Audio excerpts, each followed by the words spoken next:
Hey everybody, Ian J. Malone here of the Dudes in Hyperspace podcast. Before we get started with tonight's episode, I wanted to take a quick second to give you guys a little tip about something. Coming up tonight, we get to roll out a brand new sponsor, and it's one I'm really excited about for two reasons. One, because we have a lot of authors who listen to this show, and I think this sponsor really has something to offer them. Second thing, we got a lot of readers who listen to this show, and I think this sponsor really has a lot of cool stuff to offer them too. So if you want to know what I'm talking about, it's coming up in our pod mail segment in the back half after halftime. And again, I think you guys are really going to like it. Not to mention, we have a fantastic guest on deck for tonight. So let's say we get started, huh? The following is a production of Shark Flight Media. Shark Flight Media. Shark Flight Media. Shark Flight Media.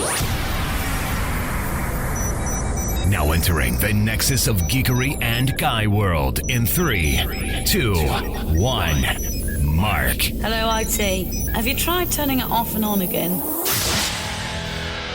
What's better than this? Guys being dudes. This is the Dudes in Hyperspace podcast. Hey everybody, welcome back to another exciting edition of the Dudes in Hyperspace podcast. I am your host, Ian J. Malone. I'm going to be joined here in just a little bit by my usual partners in crime. That would, of course, be Rob Howe, Kevin Steverson. Go Dogs. Go, and we're already at it. Good Lord, we didn't even get 20 seconds in before we got it. At least let me thank our presenting sponsor, sir. Don't be rude. Presenting sponsor is, of course, the one, the only Chris Kennedy Publishing. Doesn't matter what you're into, folks. If it's military sci-fi, space opera, paranormal romance, urban fantasy, high fantasy, even stuff about the craft, they've got it all over there. So head on over to chriskennedypublishing.com, sign up for the email list while you're there, get yourself a free email or free ebook, as it were, and keep up to date with all the latest and greatest there. You can also follow CKP on Facebook through their groups. That would, of course, be the CFP, the Factory Floor group, and the 4HU Merc Guild group. So lots of good stuff happening there. So now that I've formally done the Bill thing, fellas, how are we doing this evening? We're doing good. It's a great week to win I'd say national championship. Might as well be. The SEC championship is the national championship this year. So, yeah. We'll see how that goes. More than likely, Michigan's coming fast, though. No doubt. Yeah, they allow too many points. Mm-hmm. Rob, what's happening, man? I will say I watched that game with Ohio State and Michigan.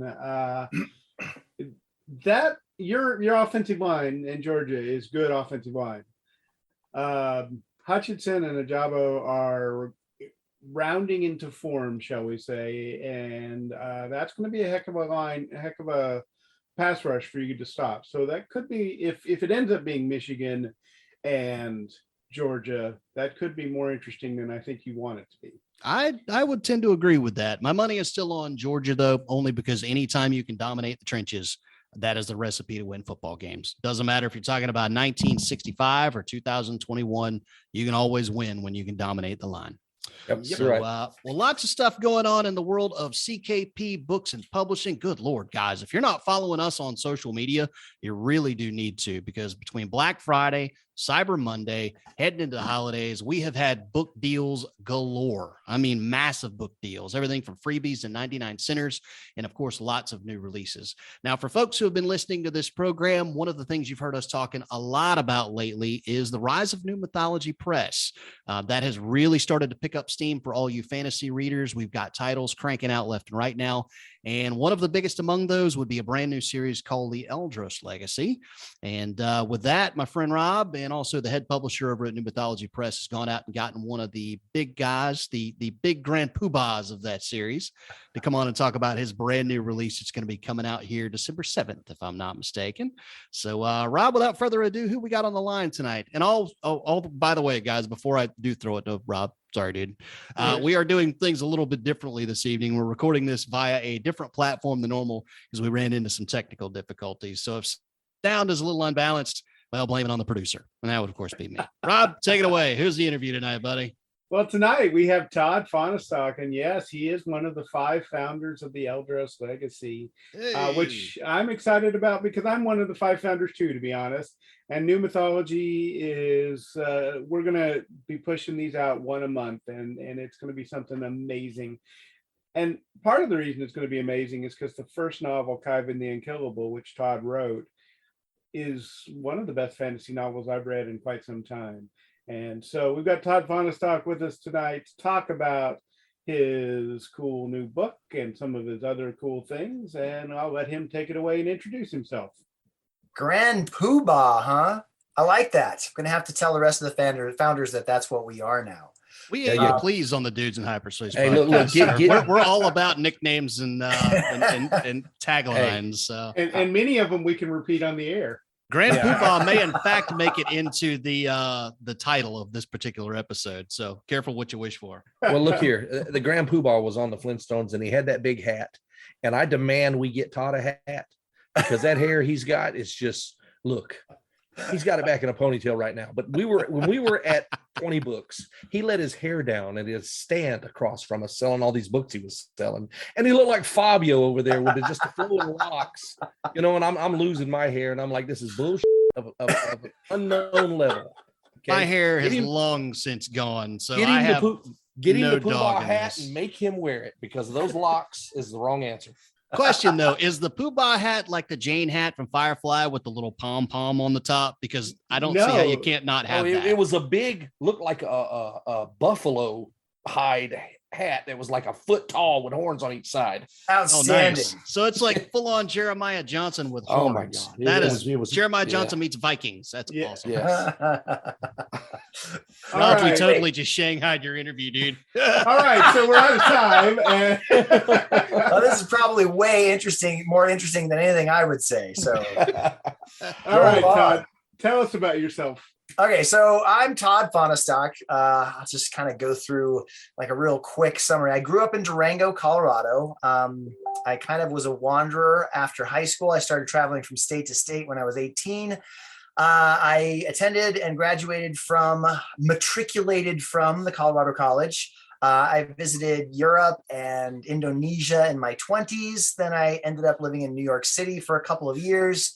I've written over 20 novels, mostly high fantasy, and a smattering of short stories. The fantasy series that I've written, Threadweavers, the Whisper Prince series, and the award-winning Tower of the Four series, as well as, of course, the Eldros Legacy. Nice. So, the Eldros Legacy. How did you get involved, and are you excited about it? So I was like the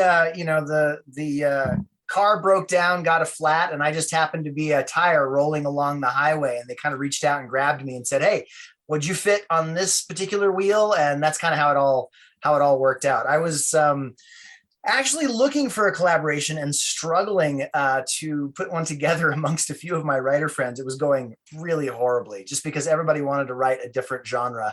And I'm like, no, I want to write marketable, high fantasy. And they're like, oh, I want to write this sort of think piece about, a 20-something guy in New York City. I'm like, no. We got to write something that's marketable. And then, of course, I get this call from Mark Stallings, and he's like, hey, we want to do a collaborative thing that's D&D style fantasy. You interested? And it was like it just fell out of the sky, exactly what I was looking for at that moment. So they interviewed me, I interviewed them, and it was a magical fit. I think that it has been just such a fun ride ever since then. This group of founders and the cohort authors, for that matter, are just so inspiring. Like the creativity has just been popping. I, of course, like many of the rest of the founders, have other projects that I'm working on and all of these obligations that I have to fulfill. And I really just want to chuck it all to the side and work on Eldros all the time because I'm so inspired by it. I'm having much the same challenge there because I keep going, oh, this story's going to be great. And I actually wrote a scene today that sort of hints at the area you're writing in. We to let a little bit of the cat out of the bag, there are 5 continents in Eldros, the world of Eldros, and each of the founders is basically writing in their own continent, and we'll be bringing them together later. Yes, we've already gotten that question, but we've been sneaking in hints here and there, and I snuck in a hint about Noxian, which is Todd's continent. So Todd, tell us about Noxian and why it's the best continent, except of course for my continent of Shiurin. Well, of course, nobody can touch urine, Yeah, of course not.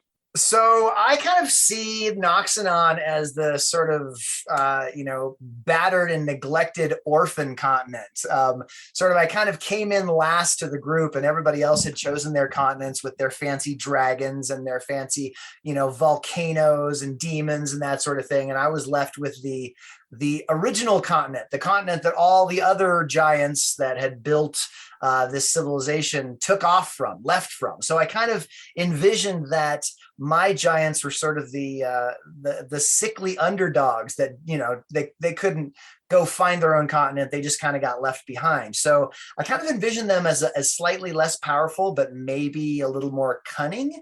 And so the way I started forming the history of Noxian is that they were kind of getting beat up by various, there's these great giant wars long ago, long before the story that we're going to tell begins, like literally thousands of years ago. This is sort of history that shaped the continent, or shaped the world rather. And I kind of envisioned the other giant clans coming in and beating up on Noxian whenever they wanted. So what they did was they cast this great spell of darkness over the whole continent right after outfitting themselves with all of the little tricks and artifacts and magical spells that would enable them, my giants, to fight in the darkness perfectly well. So anybody coming to Noxian was going to be at an immediate disadvantage, whereas my giants would have the home field advantage.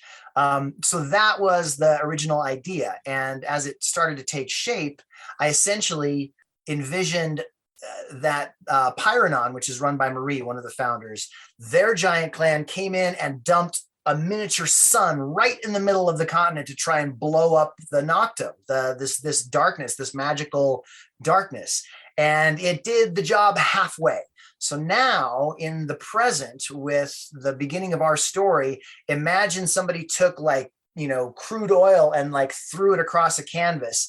That's what the continent looks like. And all of these little splotches of oil are these patches of magical darkness in which resides all kinds of nasty things, monsters and old castles that have artifacts from long ago.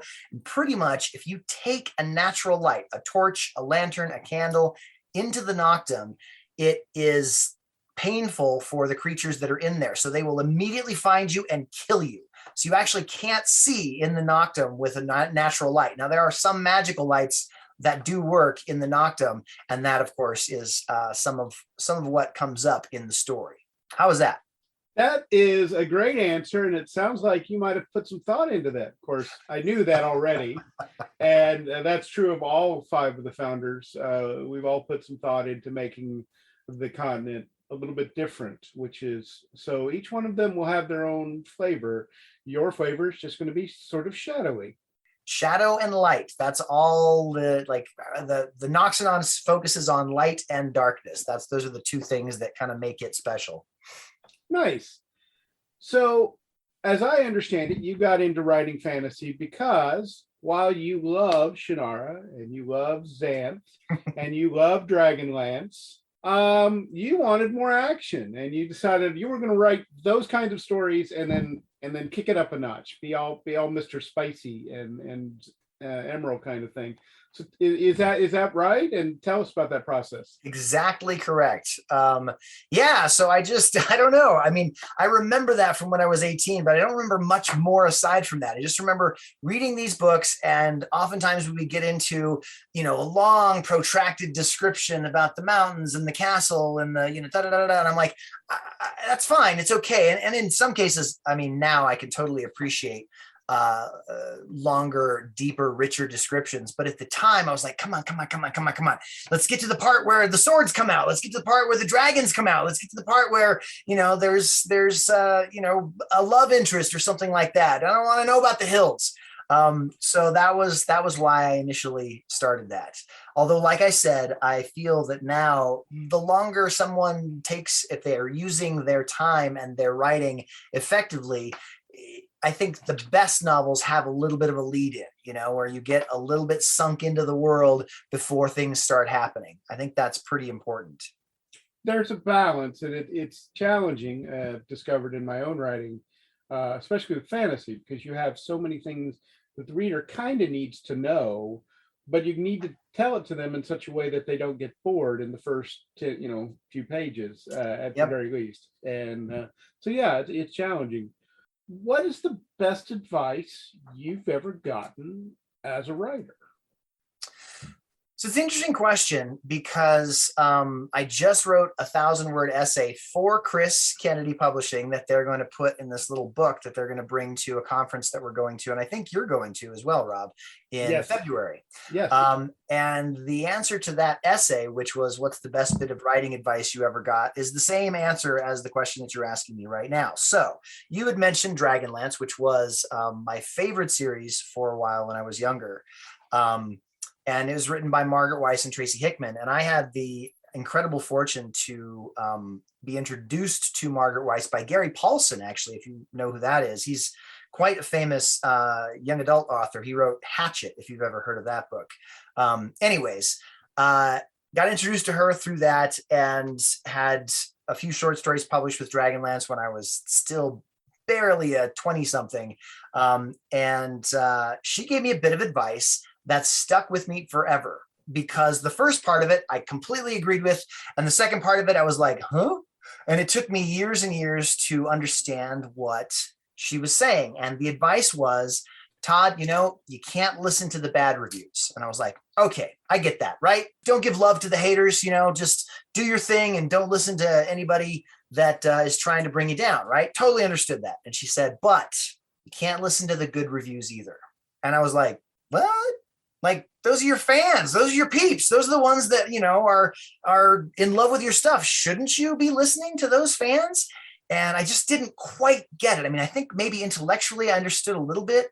This past year, I finally fully, like both in my mind and in my heart, understood what she was saying when I started to get a lot of positive feedback. So, I mean, like, don't listen to the bad reviews. You get that, right? You don't want anybody to paralyze you and make you stop writing, make you stop evolving and stop growing, right? But don't listen to the good reviews. I didn't get that until I had quite a streak of attention on my stories at the beginning of this year. So Summer of the Fetch, my little coming of age road trip story set in the 1980s, it was a finalist for the Colorado Authors League Award for Writing Excellence, as was Tower of the Four. Tower of the Four ended up winning. Not only that, but it was also a finalist for Colorado Authors League, for the actual Colorado Book Award for the state. Anyways, and so I was kind of on a roll, and then I wrote Ordinary Magic, which was a nonfiction book with me and my son, my 14-year-old son, hiking through the 450 miles through the Colorado mountains. And the feedback on that from all of my fans was huge, right? So I was like, yeah, I got this. I'm rocking and rolling. And then got involved with Eldros Legacy, wrote KHYVEN the Unkillable a lot earlier than I was expecting to, because I was so inspired. And the feedback from that was great too. Like, I mean, it was only a small group of people, but they were all like, wow, this is great. And so I'm thinking, yeah, I can't do any wrong. I'm doing really good here. This is great. So I, waited a week or so, and I'm like, okay, let's get back to work. And nothing. I sat down at the keyboard, totally couldn't write. And I was like, oh, you're just a little burned out. You've been on a roll. Give yourself another week. Nothing after a week. Nothing after 2 weeks. In fact, I'm still struggling with it a little bit today. And I finished KHYVEN at the end of freaking April, right? Yeah. So what the answer to, or rather the explanation of what Margaret was said, is that all that great feedback paralyzed me, because it wasn't that it was all has to do with imposter syndrome, right? Before it was like, oh, I'm not a real author. When the naysayers get you down, it's like, oh yeah, I guess I'm not really a great writer and I should just stop. But this was different in that I was afraid I couldn't live up to what I had done before. I didn't want to put out something that was less than what I'd done before, and it totally locked me up. And the answer was, you can't listen to any of it. None of it. You are a writer, and you sit down and you write, and that's what you do, and that's it. And it doesn't matter whether somebody hates it, and it doesn't matter whether somebody loves it. You got to sit down and just write and let it all just filter out. Just do your thing. If you're going to write a crappy novel, sit down and write a crappy novel, because it's way better than writing no novel at all. I can tell you that. So that was the best bit of advice I ever got. Bill Parcells, who obviously had a fantastic career as a coach, used to call that eating the cheese. Don't eat the cheese. because you won't play well. And he would talk about that going into games. I think they've eaten the cheese, and more often than not, he was right. The cheese being buying into the accolades or buying into their own hype. Yeah. Buying into, oh, you're the best team ever. You're the best team ever. Right. Oh, no, but turns out you're not. And you almost never are. So what's the worst piece of advice you've ever gotten? Yeah, that one I know for sure. So as a young 20-something going into college, I took 3 years off between high school and college. So I was like 22 or so, or 21 when I finally got into college. And I was so excited, I was ready for college. I had taken 3 years off, so I was hungry for academia. And the class that I most wanted to take was creative writing. And I went into the creative writing class with this creative writing professor who had all these awards and things. And he told me fantasy isn't real fiction. He's like, yeah, you can write fantasy if you want, but it's not actually fiction. Fiction is this literary stuff, right, that he was talking about. And I was like, huh? And so he was right. Kevin, you are shaking your head exactly like my soul was shaking its head when he said that to me. And I actually even gave it room enough to maybe be true in my head. I'm like, okay, so he knows this stuff, I guess. So maybe he's right. Nah, it's bull. Like, I mean, it's anything that you want to write is actual real fiction, and there's just different varying levels of people who are snooty about it. And you know what? To those who are too snooty to read awesome science fiction or fantasy, you know what? Your life is poorer for it. Go be in your own little circle, whatever. Yeah, I agree with that. We hear all the time about how William Shakespeare is maybe the greatest writer ever in English. And of course, what did he write? He wrote stuff that was going to sell.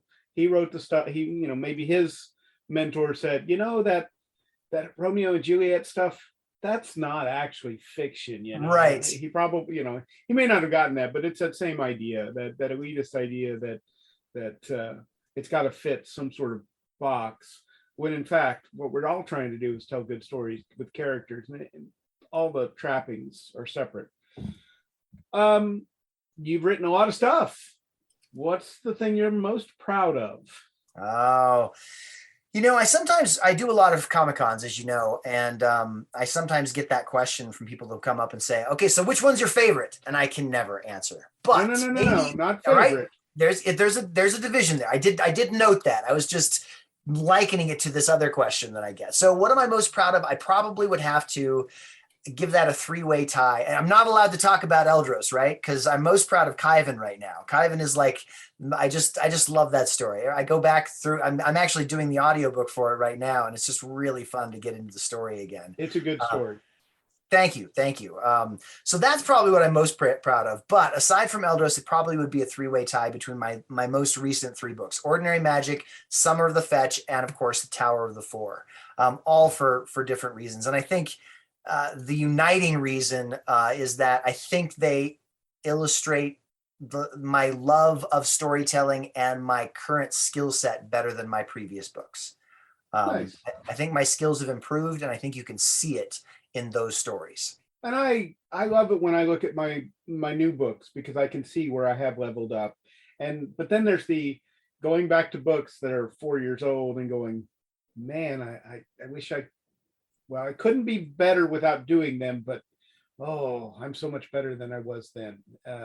But that's what we're supposed to do. We're supposed to keep growing and getting better. So you're right. We're going to work on another Eldros Legacy book for next year, of course, and some Eldros Legacy story. But I'm waiting for the first epic Arthurian tale of Sir Galahad the Weimaraner. That's my dog. For anybody who doesn't know that, my dog is Galahad. And before him, a dog who passed away in 2015 was Lancelot.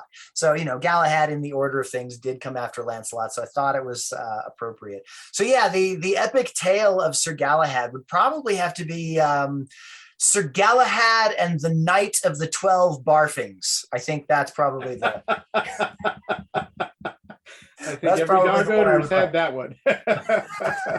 Unfortunately for me, that night was last night. So I've been wandering around the house where he must have gotten into something, and he's just been puking out. He's been going out eating grass and puking it up for like a whole 24 hours. We just keep an eye on him, and he seems fine. Apparently that's what dogs do when they get a sick belly. They're like, go eat some grass and puke it up. So he seems to be just fine. He's just in the other room there, actually. Well, we better cut this off before we get a barfing live on the show. And so tell us where we can find your stuff. So yeah, Amazon's a great place. Here in Denver, you can get it at Tattered Cover, the Bookies, in Durango, Maria's Bookshop, at a multitude of Comic-Cons throughout the year. Denver, Kansas City, Albuquerque I'm at, Salt Lake City for FanX, and then a lot of local little things. I like to go and sell books. I enjoy actually talking to people and selling my books. So Comic-Cons is a great place to buy books. But in the meantime, yeah, Amazon's great. If you're on Amazon, you'll get all my stuff there. Awesome. And basically any bookstore if you're willing to order it. I mean, I don't know whether it's on the shelves here and there at different bookstores, but you can certainly order them anywhere. Yes, you can. And we'll be putting your links in show notes when we publish them online. Correct, Ian? That is correct, sir. Anybody that's looking at this on a mobile device or wherever, if you just look right there in the show notes, there's a direct link to Todd's website and his handle where you can find him on Facebook. Awesome. Anything else from you guys before I let Todd go and have him enjoy the rest of his night? I have to say, in reading, I read some of KHYVEN. I haven't finished it yet, but I will. Oh, you did? Oh, that's awesome. The first few pages sucked me in. And, I mean, just the damn prologue. But anyhow, your writing style I really like. And I'm one of those that I appreciate smaller paragraphs, if you will. I'm not interested in 10, 12, 13 sentences in a paragraph. I like a smaller paragraph because for me, it keeps me flowing, keeps me moving, keeps me going. And so just the writing style itself, I really, really like. So. Oh, thanks, man. I like the small paragraphs too. That's the more action, right? Yes. So keep the story moving. Yep. I could not agree more with that statement, dude. As a guy was raised on Louis L'Amour and everything that was about 220 pages. I enjoyed tight storytelling, and smaller paragraphs goes a long way toward doing that. It's amazing how important white space on the page is to the reader being able to read a story and enjoy it. Well, it goes back to this. You're reading something and that just happened. Let me reread that. And so you read it again and you're like, that's super cool. Guess what you're not doing if the damn paragraph is 3/4 of a page long? Rereading it. You go, oh, that was great. No, moving on. You know what I mean? Can't go through that again. Yeah. It's just, and the more you read something, the more it sticks with you. And then you really love the book. And then it's just, it's all part of it. Yep. Well, thanks for that, man. I appreciate it. Well, Todd, thanks for coming on the show, man. It was an absolute treat talking to you. And Eldros Legacy, folks, this thing is going to be a thing. KHYVEN the Unkillable drops on December 7th worldwide. Go find it on Amazon or where places or books are sold. And definitely go track him down online and via his website. He's definitely a good guy to know. Todd, take it easy, man. Thanks for coming on the show. Ian. Thanks, Rob. Thanks, Kevin. Appreciate you.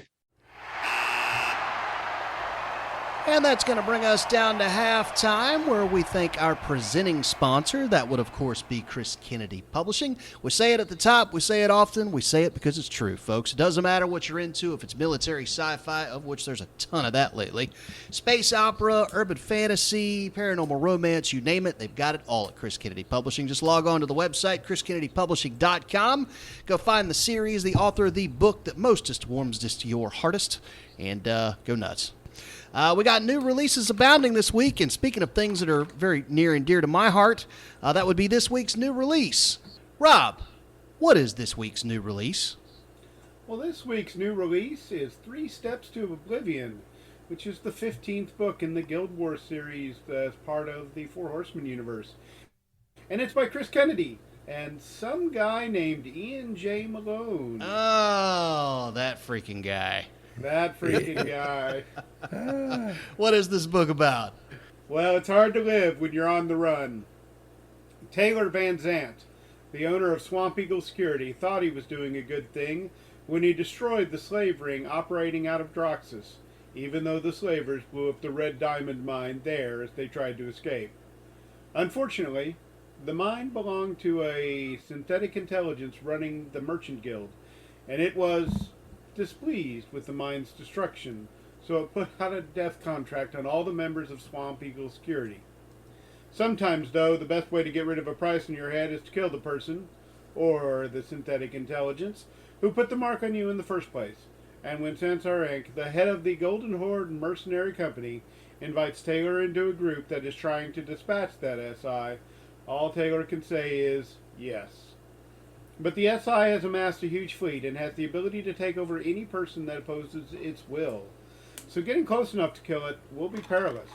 As the guild wars draw to a close, it is quickly becoming a matter of us or them, and it will take all of Taylor's experience, Sansar's intel, and the help of a number of merc companies for them to have even a small chance of success, if indeed they have any chance at all. Kevin, what are the people saying about this book? Well, somebody named Large Target, which is a great name, says the good old boys and gals of Swanky Eagle Security go up against the evil synthetic intelligence in charge of the Merchants Guild that put a price on their head. But they'll need help from other North Florida mercenaries plus the Golden Horde to try and take it out. Even the Wing Hussars and the mysterious Section 51 have a role to play in this high-speed action adventure. If you are a 4HU fan or just a military science fiction fan, military space opera fan, this is a great read. So crank up some Swamp Southern rock like Leonard Skinner, Molly Hatchet or 38 Special, settle into your recliner, then enjoy a real jewel of a book. A Kindle customer says, 3 Steps to Oblivion is an adventure that gives plenty of thrills and close calls. M, the newest SI in the mix, is more personable than Minerva, which makes him more of a Bond villain than an Elder God character. This gives readers hope that they might have a slight chance of surviving this one. Intrigue, backstabbing, and cold-blooded murder, all in a day's work for an SI. Sean says 3 Steps to Oblivion was a thrilling page-turner that was very hard to put down. The novel continues the adventures of the 4HU and features numerous mercs from North Florida, plus several other familiar characters. It was a fantastic read that flowed nicely. Alrighty. Well, other stuff happening around Chris Kennedy Publishing this week. We do ourselves have a pre-release, and that would be NAMA, the latest book in the Abner Forrest ISMC series from Paul Allen Piat. I actually did catch up with them on Facebook this week and say, how exactly do I pronounce that? Because is it Ganama? Nama Mama? Like, we had a whole debate about that on the last show, and I've already butchered it enough, so what is it? And he did confirm it is NAMA, and the G is silent. So consider yourselves informed. Hashtag the more you know. If you're interested in checking out the latest book in the Abner Forrest series, that would, of course, be NAMA, then you can go to chriskennedypublishing.com and read it now before anybody else. It will go live on Amazon this upcoming Friday, but if you want to read it now, you can go get it straight through the publisher, and that's just one more way that we try and reward our readers here at Chris Kennedy Publishing. New in audio this week, we have back to the 4HU, Redacted Vice by some dude named Kevin Steverson and his buddy Kevin Eikenberry. This is book 6 of the Rise of the Peacemaker saga, so go out and get yourselves a copy of that on Audible or wherever audiobooks are served. And then finally, in other news, launch team readers are needed for Assault from Mike Massa.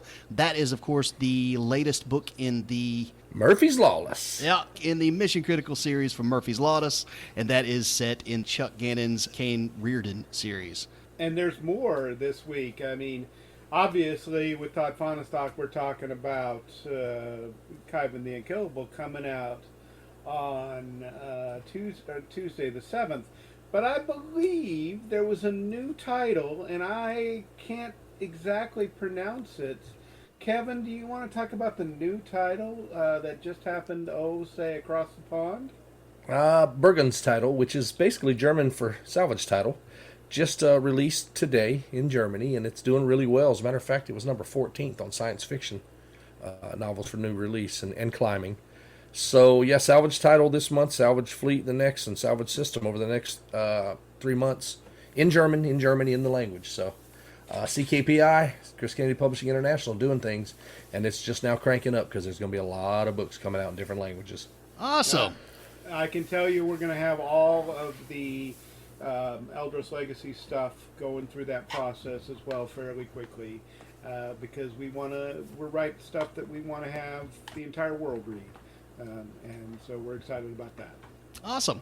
Well, that brings us to the end of halftime and into our open segment, which is where we all just kind of go around the horn, talk about the various things that we've got going on in our own writing lives, whether it's projects we're working on, schedule updates, events, stuff like that that's happening around the world of writing in our necks of the woods. Kevin, I'll start with you since the iron is hot there with Salvage Title International. A lot of stuff obviously happening there, but what else are you writing these days? I know you got a few projects on the mix, right? Yeah, I'm finishing up a story I owe for The Last Brigade Universe. It's an anthology for Bill. And I owe Rob a fantasy story for he's got one coming out during Fantasy. He had the turn-in date of tonight at midnight, but I'm gonna have to see if I can talk him into a day or 2 or 3. Rob, can you hook a fella up? I can hook a fellow up. I appreciate that. I'm working on The Door into Winter, which is my Eldros Legacy novel, plus getting a bunch of other stuff out the door. So it's an exciting time for me, and so much so the dog's barking.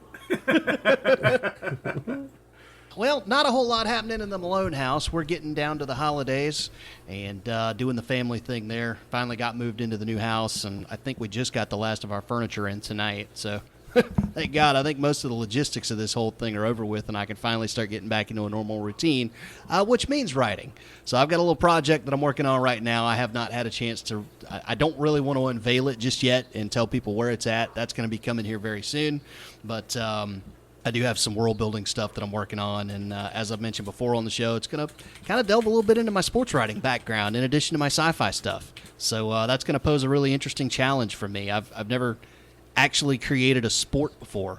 Like I basically created an alien Grand Prix in Detron City Vice, and that required, building some rules and kind of setting some boundaries as to what racers can do and what they can't. But it was, I've never written anything where the actual nuance of the sport, the intricacies and the rules and whatnot of the sport are going to factor so heavily into the story. And that's what this is. So before you can start crafting the story, which I think I've got a beat on what I want it to be, first I got to build the sport. I got to write a playbook. So, but I think that's going to be a lot of fun, big challenge. And again, I'll have more to come on that. So, alrighty, well, that's going to take us down to our pod mail segment. So without further ado, let's grab that little sounder, shall we? You've got mail. Well, as mentioned in the little stinger before this episode, guys, we are bringing ourselves on a new sponsor to the Dudes in Hyperspace podcast, and it's a partner that I'm actually really excited to bring aboard. Contrary to popular belief, we vet our sponsors on this show, guys. Like, I am a big fan of bringing sponsors on here that are not only going to buy into the show and help us kind of advance our cause and get out to new audiences, but also sponsors that bring something to you, the listener. And if they don't have anything to offer you on that front, we're not going to take their money. That's just kind of the way this is supposed to work. We want this show to be entertaining for you guys, but we also want it to be a service that you can then take away and get something from, whether that's because you're a reader and you're just looking for new books to read, or whether it's because you're a writer and you're looking to branch out and build community and kind of find yourself some people to engage with there and grow your craft. The latter, is exactly what this group is all about. And by them, I mean the International Association of Science Fiction and Fantasy Authors. This is a group that does exactly that, guys. They have really two goals in their being.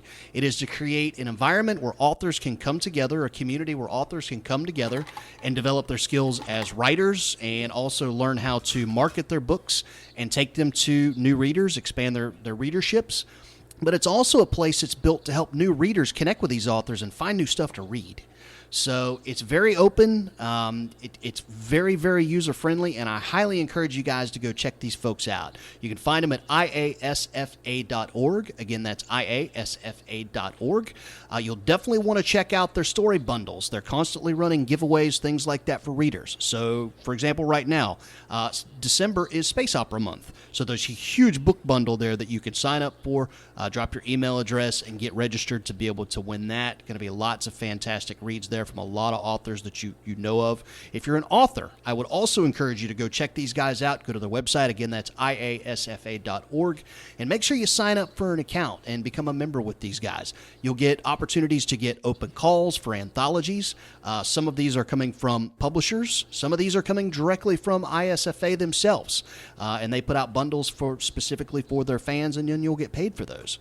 So just lots of stuff, man. I mean, if there's one thing I love about being an author, guys, it is that we have a fantastic community. Whether it's the other writers who we engage with at conventions and sit around bars and talk about stories, or coffee houses, talk about stories in the craft with, or whether it's hanging out with our readers at panels or out at author tables and getting ideas from them based off of what they love to read from us. A group like ISFA, the International Association of Science Fiction and Fantasy Authors, that's what they're built to do, is to bring authors and readers together. So one more time, that website is iasfa.org, and we are proud as all get out to welcome them on board the Dudes in Hyperspace podcast as the presenting sponsors for our Pod Mail segment. All right, so without further ado, let's go to them their questions from them their listeners. And first up on tap tonight, we have Lucas. Yo, fellas, I saw Ian's post on Twitter today about the Spider-Man No Way Home cosplay and theatrical showing down in Panama City Beach next weekend. I've got to say, between the early press and the early trailers, I'm really psyched up for this one. Do you guys plan to see Spider-Man No Way Home? And if so, when do you think you'll catch it? Opening weekend or sometime later in the holidays? Kevin, you were a Spider-Man guy growing up through the 70s and stuff, and I know you used to actually read the comics. It's been one of Marvel's best franchises, man. I think from the casting of Tom Holland all the way down, they really, this series kind of embodies everything that is good, in my opinion, about the Marvel Cinematic Universe. And this one is going to bring it all to one big crescendo. So, I mean, what are your thoughts on that as a guy who's been reading Spider-Man for years? I like it. I want to go to the theater and see it. We got a small theater here in town, and so it's more, I don't know, it's more intimate when you see a movie in a small theater. So Sure. I'm probably going to hit the theater here in town for that one. A lot of times I tend to wait till I can watch it at home on television, pause it when I want to, and all that. But I think this one is theater worthy. So yeah. I'll be going. Some are just meant to see on the big screen, man. We talked about this in a previous episode with Dune. I'm all about being able to kick it on the couch with my own popcorn and a beverage and the bathroom right around the corner when I want to hit a pause button. That's great. But some movies, you're just really selling them short if you don't catch them on the big screen. Rob, how about you, man? Were you ever a Spider-Man fan? Are you going to go check this one out? I don't mind Spider-Man, but honestly, Dune was the first movie I'd seen in a decade in the theaters, and I don't think Spider-Man's going to be number 2. I mean, fair enough. And that's not really, necessarily. I don't have any great desire to see it. Like it's not jumping off the page at me. But if it's on, I'll watch it. I am going to be later. I'll watch all of them. I am going to be interested to see how they pulled this off with bridging other incarnations of the Spider-Man franchise into this film. Like, I mean, listen, Alfred Molina as Doc Ock in Spider-Man 2 years ago with Sam Raimi and Tobey Maguire. That was a great casting. Like, he was a fantastic Octavius.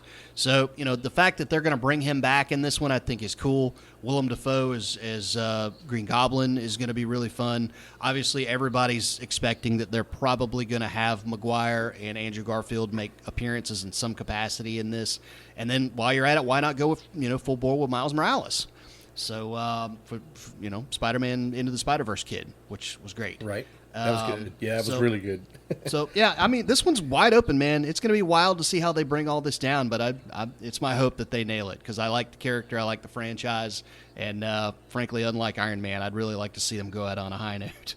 All right, next question comes to us from Greg. Huge news this past week in the world of college football coaching, namely Lincoln Riley to USC and Billy Napier to Florida. What were you guys' thoughts on these hires, and are there any other openings in college football that you're keeping an eye on headed into bowl season? Yeah, I mean, I'm not going to lie. Lincoln Riley to USC, that was a head-scratcher for me. It's not a head scratcher. It's not. Oh no, I know why he did it. I know why he did it. I know why he. No. You guys are going to say the SEC.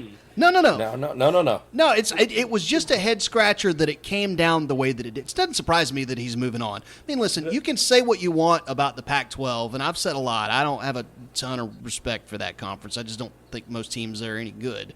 But USC is a name brand institution, right up there with Notre Dame. Right up there with Texas, right up there with Oklahoma, right up there with Alabama, all right? Ohio State, Michigan, USC is of that ilk of program. So, my man wants to get paid freaking $14 million a year to go chill in like the finer parts of L.A. Not going to argue with that. Not going to argue with that in a bit. That contract is huge even for a coach these days. So that Yeah, but That's you know, the thing. he gets in that conference, and if they win, and he takes out the Ducks, he takes out the Ducks, he's going to get in the playoffs. Rob, this is the SEC Homer rant about to come. Should I queue up on the stump? Like, do we need that here? He is going to get in the playoffs from out there. If they beat the Ducks and he does well and they've got one loss or less, they're going to get in the playoffs out there. You know, they're going to get in. Yeah. Now, not being an SEC Homer or not, you got to win the SEC championship pretty much to get in over the SEC. You know, you can be a one loss, but if that one loss didn't get you into the dang SEC championship to begin with, you know, you're not. You know, odds are you're not going to get in the playoffs. Mm-hmm. How about the Napier hire over at Florida? I am, as a rival at Florida State, I will admit I was not happy to see that because I do think pretty highly of Billy Napier. I think he's a good coach. I think he's a good recruiter who knows the South and the Southeast. Having spent time at Clemson, obviously spent time in Louisiana. He's got recruiting connections, and I think that could spell trouble for the SEC East. I mean, we've talked about this ad nauseum on this program. I don't know that the SEC is ever going to change as long as Nick Saban is at Tuscaloosa. I mean, it is what it is. But a guy like Napier, he's young, he's fiery, he's smart, he's buttoned up, and he's got the recruiting connections to make Florida great again. And I hate the sound of saying that, but it's the honest truth. He has that kind of ability. Well, and let's not forget what happened at LSU. Oh, yeah. Brian Kelly. And honestly, Brian Kelly has done a fantastic job at coaching offensive linemen. I mean, if you look through the NFL, many, including like Zach Martin of the Cowboys, who's constantly seen as one of the best offensive linemen there is, and you go down the list, there are so many of his offensive linemen that are dominating at the next level. If he can bring that to LSU, which is a blue-collar kind of thing and a rough-and-tumble kind of thing, which fits just about any offense you want and fits any kind of style you want, but it does also fit the LSU Cajun style of getting in and doing the dirty work. If he can bring that, I think that's a fantastic hire for LSU. I have not been on the wire today because I've been slammed doing other stuff. Is that a done deal, or is that speculated that he's making that move? Done deal as far as I can tell. Yeah, the Notre Dame. He's not even talking to his own Notre Dame people, and they got a chance of getting in the playoffs. Yeah, he actually had a meeting this morning at 7 a.m. where he told his players, but yeah, the coaching carousel is an embarrassing thing, to be honest, for the NCAA. But I mean, from the standpoint of how it treats the players, and I guess we get a perfect example. I mean, Spencer Rattler has not had the year he expected, but not only did he get benched for Caleb Williams, but now Lincoln Riley's gone. What's his future? Well, it's not with Oklahoma because he's already entered the transfer portal. Sure. Well, and that's the thing about college football in 2021. If you don't like where you're at, you can up and transfer. And you have that freedom and you have that ability. And I don't have a problem with that. I think this is the scenario that justifies that move. I think if you have committed to a school and to a coach and to a staff, and they tell you, come on to Oklahoma, we can't wait to have you, and they're telling moms and grandmoms, hey, we're going to raise your boy, we're going to show him how to be a man, and we're going to show him how to be a football player, and you buy into that, and you get there, and you're there on campus for 3 months, and then they announce, peace out, I'm off to USC, you should be able to leave. Where I don't like that rule is when players can just up and decide in the middle of the season, you know what, I don't like the way I'm being treated here, I'm out, and they screw their team, which is what happened with Chubba Purdy at Florida State. You should at least have to wait until the end of the year and then make your decision about where you're going to go, but don't hang your team out to dry in midseason. That's not cool. All right, next question comes to us from Caitlin. Seeing as how you guys are all huge music nuts, have you had a chance to check out Peter Jackson's The Beatles Get Back series on Disney+? If so, if you haven't, it's really good. If so, what are your thoughts? I have not had a chance to check this one out, Caitlin, but it is very much on my radar. I saw where that dropped on Friday, I believe it was, the first episode of that. I was actually in North Carolina visiting family for Thanksgiving and just got back. So I have not had a chance to get on there and check that out yet, but it's very much on my radar. As I understand it, there's some really in the weeds stuff there that old school diehard fans of the Beatles are really going to get a kick out of. And Peter Jackson doesn't do anything Half Step, man. That guy lays his heart and soul into everything he does, and he's a giant Beatles nut. So I would expect this series to be nothing but stellar. And it's the freaking Beatles, man. I mean, come on. You can't go wrong with that. Kevin, you going to watch this one? I am going to have to check it out. I got to finish up what I'm doing here. So, it's not something I'll watch just as soon as it popped up kind of thing. But here in a couple of weeks, I'm going to check it out. So, right. probably sit down with my youngest daughter. She's a huge Beatles fan. Posters on her walls and everything, So, 22 years old and can probably sing along with almost every one of their tracks. It's crazy.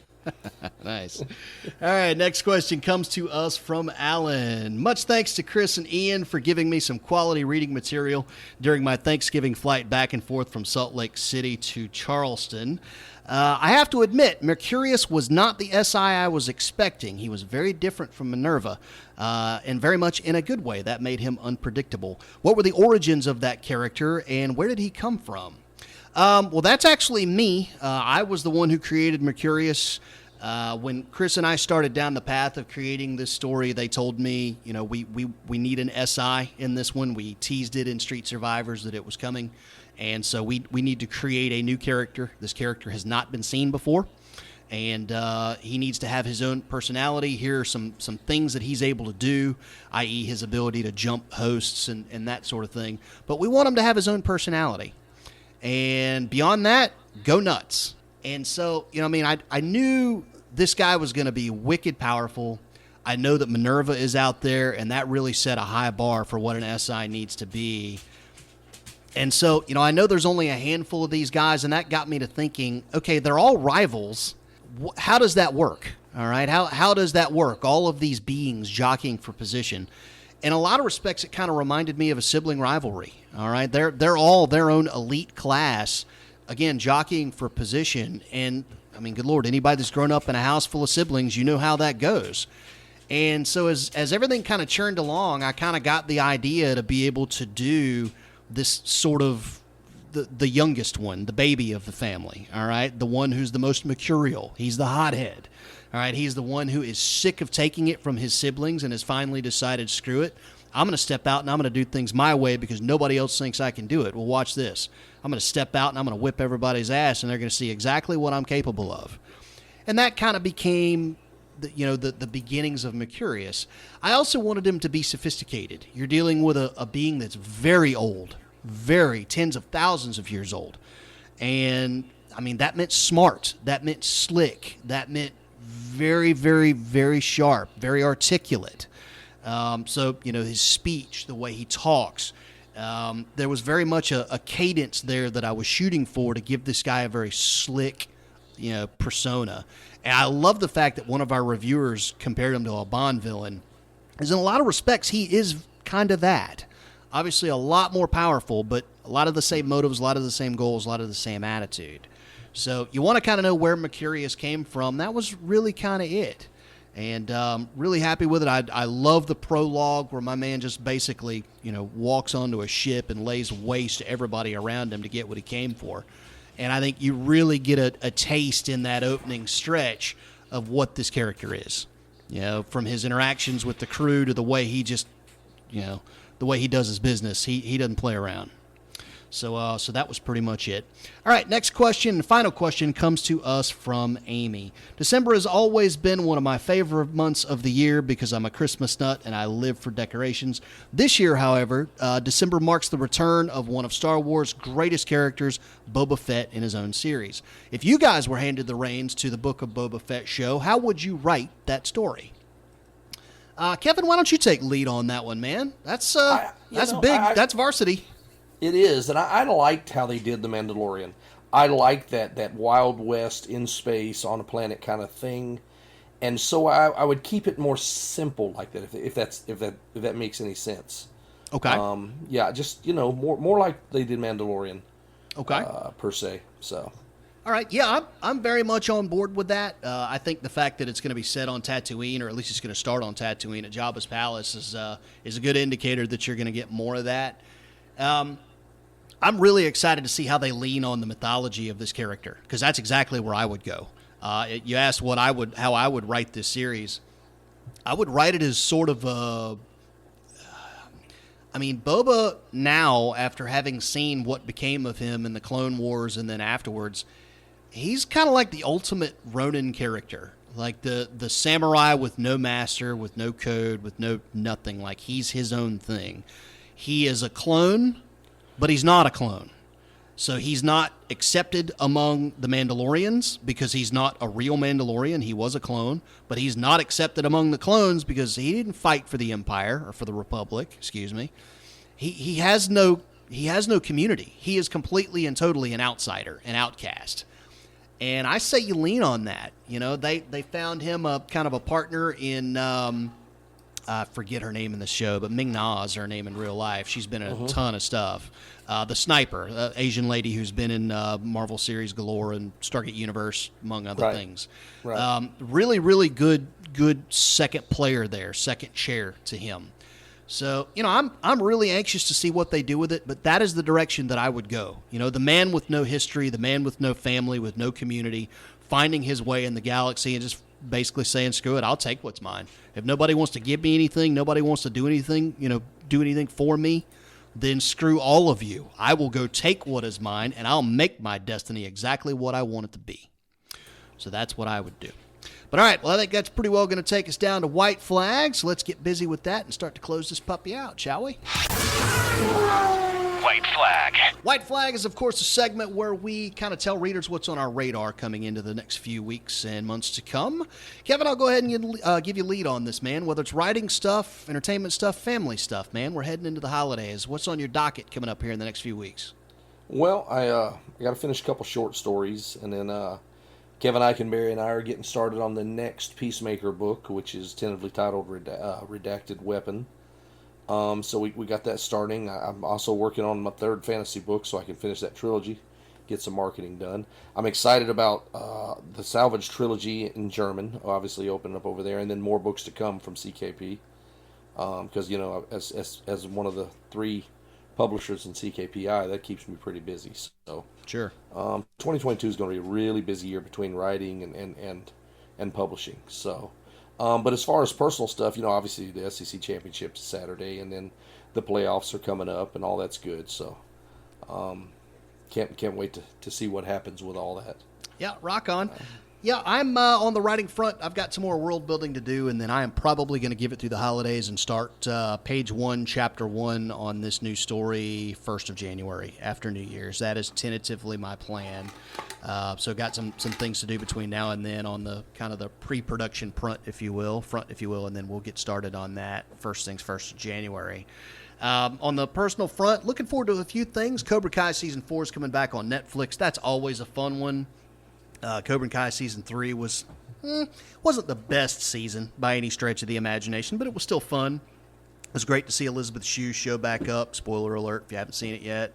But it was a fun one. Definitely looking forward to seeing what they do in Season 4. So that's going to be dropping in December.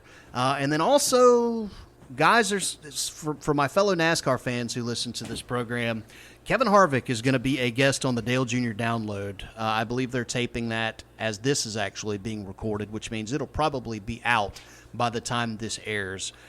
For old school fans who remember the Daytona 500 of 2001, that's the one where Dale Earnhardt Sr. lost his life.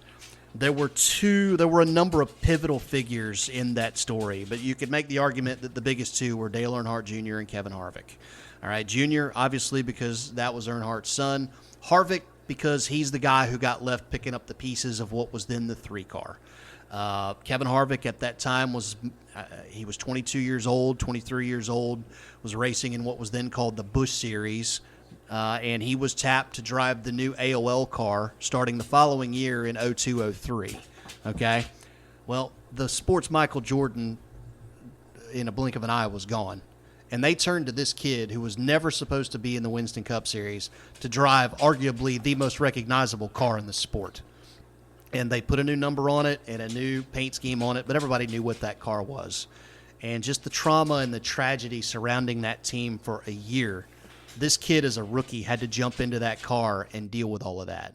And so his conversation with Dale Earnhardt Jr., I think, is really going to be one for the ages. And as a guy who's rooted for Kevin Harvick since the press conference where he was introduced in that car, I'm really looking forward to hearing what that conversation is going to be all about. But that is, of course, going to be happening on the Dale Jr. Download. I don't normally plug other podcasts on this show other than Future Books, our sister show, but that's going to be one worth catching out. Thanks again to Rob Howell for joining the show and for Todd Fahnestock for coming by. Rob had to dip out early because he had some business to attend to, but that is quite all right. We'll look forward to catching him on the next episode. Speaking of, got a special Christmas episode lined up for you guys next time, so stay tuned for that. Details coming shortly on that. In the meantime, if you got questions for our next Pod Mail segment presented by the International Association of Science Fiction and Fantasy Authors, then you can email those to us at dudesinhyperspace@gmail.com or comment on any of our posts on social media. Also, don't forget to slide over to chriskennedypublishing.com, see all the many things they got going on for the Christmas season. You got family members and friends who need reads for the holidays? They got you covered. It's all at chriskennedypublishing.com. On behalf of Kevin, on behalf of Rob, I am Ian J. Malone saying we'll see you next time on the Dudes in Hyperspace podcast. See ya.